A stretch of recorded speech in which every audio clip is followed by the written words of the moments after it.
Perubahan diri seringkali digambarkan sebagai momen inspiratif yang penuh motivasi. Namun, kenyataannya jauh lebih dalam dan terkadang lebih menyakitkan. Perubahan sejati seringkali lahir bukan dari keinginan untuk menjadi lebih baik, melainkan dari ketidakmampuan untuk terus merasa buruk. Manusia memiliki kemampuan luar biasa untuk beradaptasi, bahkan terhadap situasi yang tidak menyenangkan. Namun, otak kita memiliki apa yang disebut sebagai ambang batas psikologis. Selama rasa sakit atau ketidaknyamanan masih berada di bawah ambang ini, kita cenderung melakukan negosiasi dengan diri sendiri, mencari alasan untuk bertahan, atau berharap keadaan akan berubah dengan sendirinya. Namun, ketika batas emosional ini terlampaui, otak beralih dari mode bertahan menuju mode penyelamatan.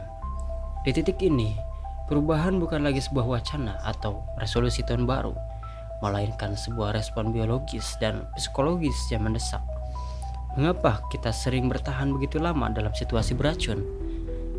Menurut Stephen Halford tahun 1989 melalui Conservation of Resources Theory, manusia berusaha keras untuk menjaga sumber daya mereka seperti energi, emosional, harga diri, dan waktu.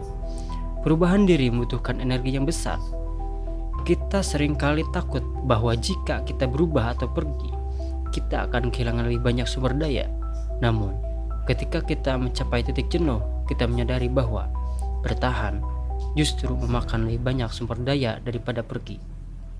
Di saat itulah, menjaga kesehatan mental menjadi prioritas utama yang mengalahkan ketakutan akan perubahan.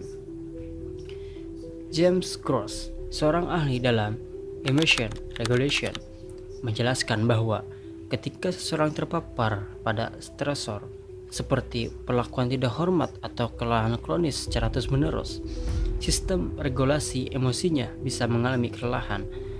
Saat mekanisme self protection mengambil alih, terjadi pergeseran antara internal locus of control. Kita berhenti mencoba mengubah orang lain atau situasi eksternal dan mulai mengambil kondisi penuh atas diri sendiri.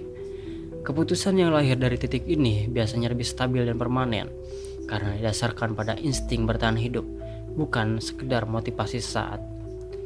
Psikolog Roy Baumeister sering membahas bagaimana self-control dan pengambilan keputusan sangat dipengaruhi oleh energi mental.